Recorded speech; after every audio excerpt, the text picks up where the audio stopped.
Hello, and welcome back to Belmont Bunch. Today, for a solemn year-ending recap, we'll talk about the final game of the Islanders season, and then we'll do some projecting into the future, and some looking back.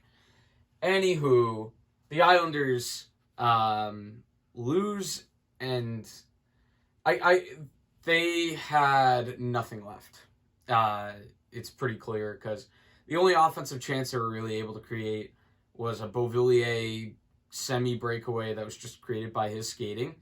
The Lightning did an incredible job of just what I've been saying is in the series, the best defense has been offensive zone pressure, and then the other team is so tired from defending that, they're just barely able to get it out. And in a lot of those cases, the Islanders aren't able to break out in an effective way, so they just kind of got to get the puck to center, get a guy off, stuff like that. And it's a vicious cycle that allows you to get ground down little by little. And that was the big thing that worried me about Tampa, is their ability to win in every different way that you could win a hockey game. They could beat you 8-0. They could beat you 1-0 in a grinded out, pretty quiet, boring game.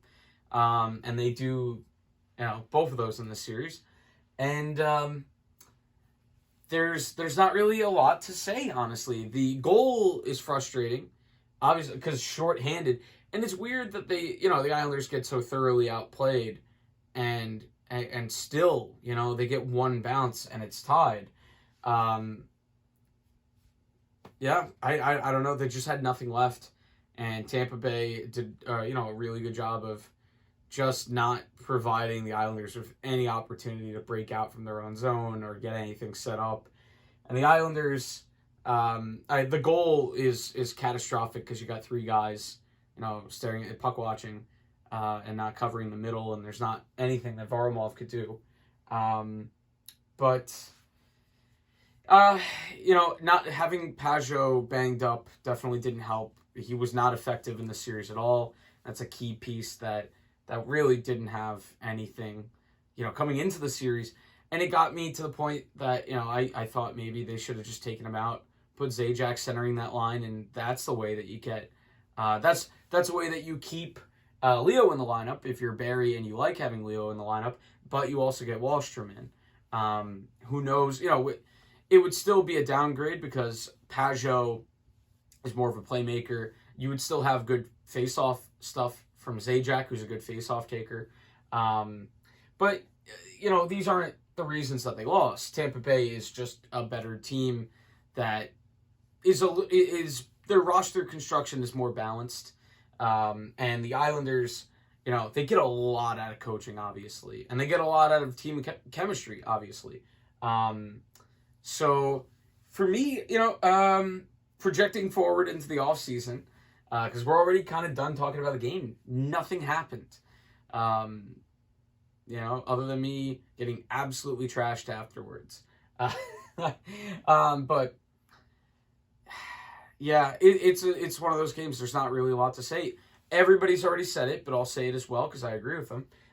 Very much like the 2015 series in general, not just the Game 7 against the Capitals, which I was there in Washington for that game when I was going to school in Maryland. And in both of those, this time it probably stings a little bit more because of how far they've gone. At that time, they still hadn't won a playoff series in 20-odd years. So, at that point, that still hurt a lot. But, in both scenarios, though, I'm extremely proud of the team. And, they're like an inch away from winning that series. Well, both Game 7s, they didn't really show up. And the only reason the Islanders scored in the other Game 7 in 2015 was a horrible goal from Braden Holtby by Frans Nielsen. Yes, I love Frans Nielsen. Anyway, for the Islanders, they're so close. And it's easy to say, just add Patrick Laine and they're set because they do need offense for sure. But they are going to have to start with their free agent hurdles. They have to re-sign Pelech, Sorokin, and Bo. Those are the big three. Those are the RFAs. And you kind of go from there, and that kind of dictates, kind of like last offseason, it was about figuring a way to get your RFAs back, and unfortunately losing Taves, which hurts a lot right now. We've got the expansion draft as well. I have 2 players that are like veterans on the team that are kind of mainstays that I am completely fine with losing. And, I'm debating in my head whether or not, I don't think I'm going to reveal it because I want to do a Seattle preparation video for that expansion draft. And I'll keep you waiting on that one. But for the Islanders, so proud of the team, proud of the coach, proud of the GM, the Palmieri trade. Even if they don't get those guys back, which the money is going to be very, very tight. So I don't think either player's coming back. I think that was a pure rental situation. Even though, I'm sure with how Palmieri played, they're going to want to see what they can do. But there's not a lot there's so little to say about the game.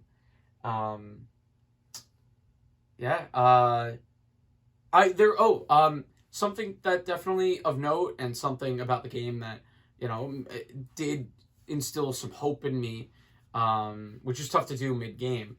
Like when you have a game like the Islanders had, which is look at the shots. Barzal clearly really wanted it. He raised his game. He struggled, which says a lot about the depth as well, that the first half of the playoffs, the Islanders basically had nothing from Barzal, and they were still chugging along. And maybe that is a good argument for figuring a way to get Palmieri back with his 7 or 8 goals in the playoffs. But Barzy wants it. He battled. He got his game going mid-playoffs, and it was fun to watch. He was a huge, huge, huge asset, obviously, throughout the whole season. But really, I think the experience he's had in the last 2 playoffs are going to grow him as a player tremendously. He's still very young. He's younger than me. Anyway, so, go get those 3 RFAs. This is not like Taves, where I'd be, well, at the time, the Taves trade, it hurt, but I thought they'd be okay. They were still okay. They got a game further than last year, arguably with a worse defensive core. That might be fair to say. I think it's fair to say. I think you'd rather have Taves than Leddy. But I think there's a lot of growth still to be had. There's been a lot of talk about how the Lightning took a very long time to get there, and the Islanders, it's been 3 years that they've been good. And they've been fun. It's been a lot of fun. And thank you. This is the part where I thank you all for watching. It's been a lot of fun to, little by little, meet more and more people, meet online. Actually meet some people. XCats. I always think it's V for some reason in my head. And made a few Twitter friends this year. And that's what it's all about. Friendship. Not the Stanley Cup. Anyway. I suppose I should say what I'm going to be doing for the Stanley Cup. I'll be rooting for the Habs, but,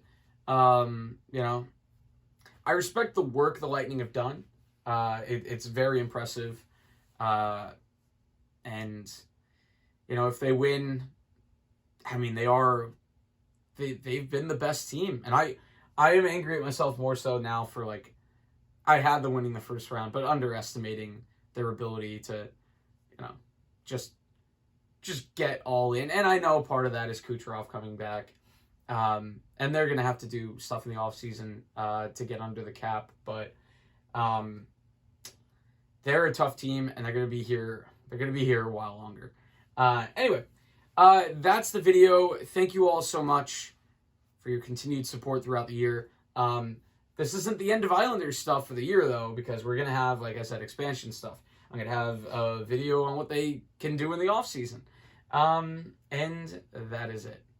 So, one more time from a game recap, thank you for watching, and we'll see you next time on Belmont Bunch.